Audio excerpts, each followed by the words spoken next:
Look at this photo. I took this last summer. This isn't just a trash run. This is a regional board meeting. And honestly, I think I'm underprepared for their agenda. Raccoons are not just clever, they're built for touch. Their front paws are packed with sensory receptors, which means they don't just bump into an object and give up. They investigate it, they turn it, they test it. They almost see the world through their paws. So to a raccoon, a trash can lid is not a barrier, it's a puzzle. And raccoons love puzzles. They don't ignore the rules. They treat them as interesting hypotheses. You thought the trash can lid was enough. The raccoon said, interesting hypothesis. You add a brick. The raccoon says, simple machines. You add a bungee cord. The raccoon says, now it's a group project. And at some point, as a teacher, you have to respect the data. The trash can is not raccoon-proof. It's raccoon challenging. Those are not the same thing. And that's a big shift in thinking for a lot of us. Practice is practice, evidence is evidence. A worksheet done at home, graded for accuracy with no follow-up thinking check, is not cheating proof. It's cheating challenging. And some students, like our friends in the dumpster, are very, very good at challenges. So the goal today is not to build a bigger brick. The goal is to stop asking the trash can to provide something it can't prove. Today, we're talking about reducing cheating by design and how to decide what actually deserves a grade.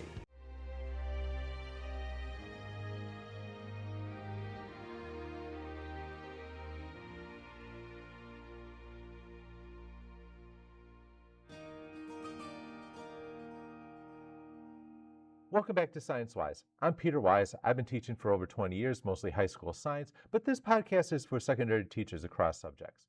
Today's episode isn't about cheating. It's not about the dramatic caught red-handed way. This is not a detector episode. This is not a surveillance episode. This is not a students these days episode. This is a design episode because, okay, here's the thing. A lot of academic integrity problems are not solved by louder rules. They're solved by better assessment design. And the core framework is simple. Practice is practice, evidence is evidence. And those are not the same thing. One more time. Practice is practice, evidence is evidence. Now let's start with the uncomfortable part. A lot of traditional schoolwork is asked to do too many jobs at once. One homework assignment is supposed to be practice and accountability and proof of mastery and a grade, and sometimes a behavior management tool, and sometimes a parent communication tool, and sometimes a tiny paper-based guilt machine. That's too many jobs for one worksheet. And in an AI-saturated world, that gets even messier because students can get help from everywhere. AI tools, search engines, group chats, old answer keys, older siblings, friends, parents, and that one kid who somehow has a Google Doc from 2019. So when students turn in polished work from outside of class, the question is not, did they cheat? The better question is, what is this work actually evidence of? Maybe it's evidence of effort. Maybe it's evidence to access to help. Maybe it's evidence of copying. Maybe it's evidence of real understanding. Maybe it's evidence that the student knows how to make a finished product look finished. And if one assignment could mean all those things, then we should be careful about making it carry the whole grade. That does not mean homework is useless. It means homework may not be strong enough evidence for mastery by itself. That's the raccoon problem. We keep leaving our highest value grade out overnight, and then we're surprised when the system gets tested. So here's the shift. Instead of asking, how do I make this assignment impossible to cheat on, ask, what job is this assignment actually going to do? If the assignment is practice, grade it like practice.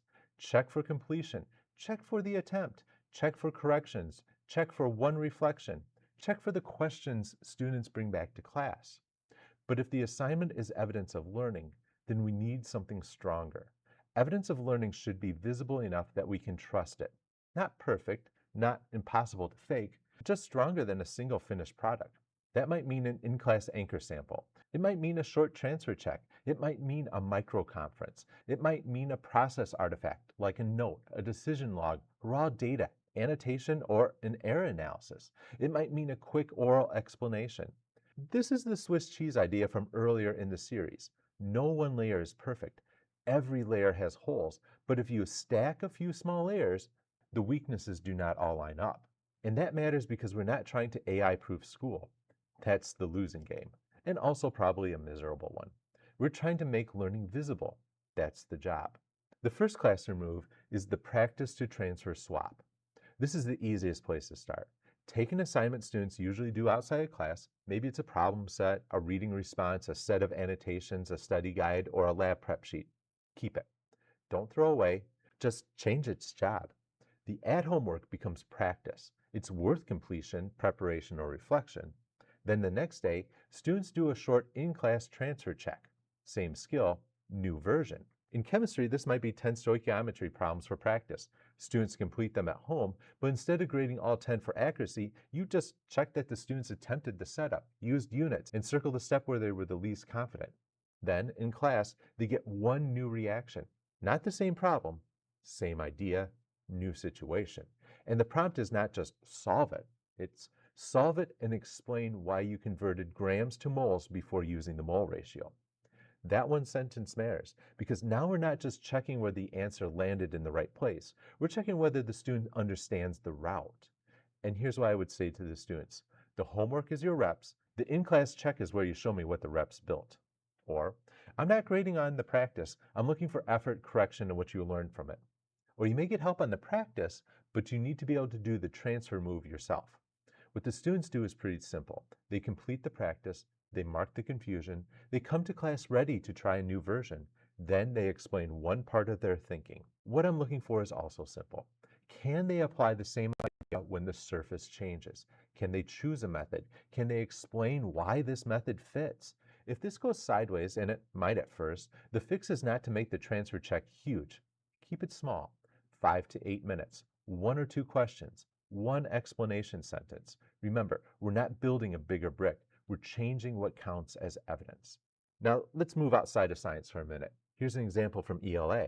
A student turns in a literary analysis paragraph. It's polished. It has quotations. It has transitions. It has the kind of sentence that sounds like it had a tiny academic butler helping getting it dressed. And maybe that's fine.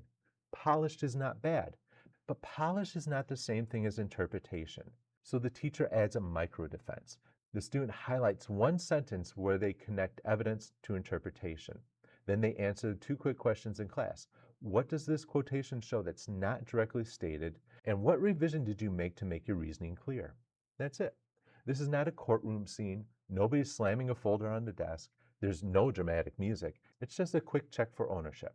If the student owns the thinking, they can usually talk about it. Maybe not perfectly, maybe with pauses, maybe with a little awkwardness. That's fine. Thinking is sometimes awkward. Ask an adult at a staff meeting. What you are listening for is whether the student can connect the quote to the claim. Can they distinguish summary from analysis? Can they explain why they changed the sentence? And if they cannot, that tells you something important. Not necessarily they cheated, it means they need more instruction on analysis, or they use too much help, or they understand less than the final paragraph suggests. That's useful evidence.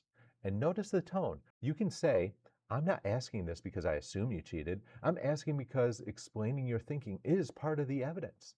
That sentence lowers the temperature because the point is not suspicion, the point is learning. The second classroom move, the micro defense. A micro defense is a 30 to 90-second check where the student explains one choice, not the whole assignment, one choice. Why did you use that method? Why did you choose that source?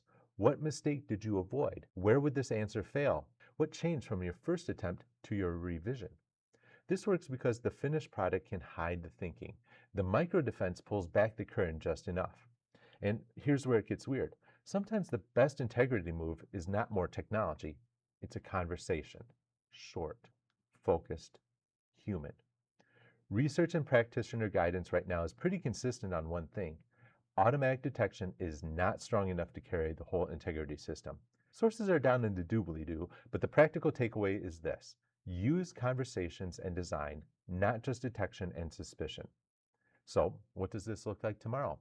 You might say, choose one decision you made in this assignment and explain why it made sense. Or point to one place where your thinking changed. Or tell me one mistake someone could make on this problem and how you avoided it. Students can answer in writing. They can answer to a partner first. You can spot check a few students while others do a warm-up. You can record it as a quick 0, 1, or 2. 0 means I can't explain it yet. 1 means I can partially explain it. 2 means I can explain the choice and connect it to the target. If this goes sideways, here's the troubleshooting line. Do not turn the micro defense into a surprise interrogation. Tell the students ahead of time. Part of this assignment is you'll explain one choice you made. That makes it normal. Normal is good. Normal keeps the raccoon metaphor from turning into a raccoon panic room. The third classroom move is separate polish from reasoning, because a lot of grading rubrics accidentally overpay for the frosting. And frosting is nice. I am pro frosting. But a cake with perfect frosting and a raw middle is still a problem. Ask any baking show judge who has had to smile through a structurally damp sponge. Students work the same. A beautiful answer that a student cannot explain is not stronger evidence than a rough answer with clear reasoning. So separate the rows. One row is reasoning. That's where the learning target lives. One row is evidence or method. How does the student support the claim? Choose the process, use the data, or justify the answer. One row can be communication or polish. That still matters. We want students to communicate clearly, but don't let polish carry the grade if polish is not the target. Here's some teacher talk I could actually use. Polish helps communication, but reasoning carries learning. Or, a clean answer is not automatically a strong answer. Or, your grade here is mostly about the choices you made and the evidence you used. Or, you can revise the wording, but first we need to make sure that the thinking makes sense. What students do is show process, explain decisions, and revise based on reasoning feedback before they worry about sounding fancy. What you're looking for is whether the student can justify the method, source, model, claim, or revision. If this goes sideways and students start asking, so spelling doesn't matter? The answer is yes, it matters. It just doesn't matter more than the thinking unless the communication is the target. That's the balance. We're not anti-polished, we're anti-polish as disguise. So let's do a quick brain check. Students need practice because they need mental maps. If every hard part gets outsourced, students may arrive at a correct-looking answer without building the judgment needed to know whether it makes sense. That's a problem in every subject. In math, a student can follow the steps from a tool and still not know when to use the method. So a math teacher might grade the practice set lightly, then use an in-class problem with new numbers and ask, which method did you choose and what told you that method fit? That's evidence. In social studies, a student can gather research notes outside class, but the stronger evidence might be an in-class source comparison. Which source is more useful for this claim, and what is one limitation? Again, not a giant test, just a small own thinking moment. The subject changes, the principle does not. Practice can be support, evidence needs to be owned. Now let's name the mistakes people make. Mistake number 1 is building a bigger brick. That's when we add more warnings, more restrictions, more locks, more frustration, but we still grade the same unverifiable work the same way. The fix is to change what counts as evidence. Mistake number 2 is punishing practice errors. If practice is practice, students need room to be wrong. If every practice error is punished, students learn to hide confusion. And hidden confusion is the raccoon of learning. It will come back at night and spread coffee grounds everywhere. Mistake number 3 is making every check too big. Not every evidence layer needs to be a full assessment. Sometimes 2 questions and 1 explanation sentence are enough. Mistake number 4 is turning this into a trust issue with the students. That's really important. Reducing cheating by design does not mean trusting students less. It means designing the gradebook so it trusts better evidence. That's the different posture. You are not saying, I assume you will cheat. You're saying, I want the grade to reflect what you can actually do. That's fair to the students who are learning. That's fair to the students who are struggling. And honestly, it's fair to teachers because it stops asking us to be forensic investigators with 172 students and a lunch duty. So here's the try it this week. Find one raccoon challenging assignment. Not your whole course, not your whole grade book, one assignment. Look for something students do away from you, where the grade is mostly attached to accuracy and where you cannot really see the thinking. Then change its job. Step 1, make an at-home task practice credit. Completion, attempt, correction, or reflection. Step 2, ask students to mark one confusing part. Step 3, add a 5 to 8 minute in-class transfer check. Same skill, new context, visible thinking. Step 4, grade the transfer check for reasoning, not polish. Success looks like this. The grade tells you more about what the students understand and less about who managed to get the lid open. That's the whole move. And once that works, you can use the same pattern again. Practice outside of class, evidence inside of class, product support by defense, polish separated from reasoning. That's not flashy, it's not a new app, it's not going to appear in a keynote with lasers, but it's runnable, and runnable matters. So final thought, if the raccoon keeps getting into the trash, eventually we have to stop blaming the lid and change the setup. In the classroom, that means practice is still practice. I'm not getting rid of reps. Students need reps, but evidence needs to be evidence. A worksheet done at home can help students learn. It may not just be strong enough to prove what they know. A polished paragraph can be useful, it just may not show ownership by itself. A completed slide deck can communicate learning, it just might not reveal the thinking unless we ask for it. So reduce cheating by design, not by turning your classroom into a security checkpoint, not by pretending one lock protects the whole building, but by making the gradebook point towards the learning you actually see, hear, question, and trust. That's it for this episode of Science Wise. If you try the practice to transfer swap, I would genuinely like to know what happened, what worked, what got weird. What did the students say? Send me the real classroom questions because those are ones worth building the next episodes around. I'm Peter Wise. I'll see you in the classroom.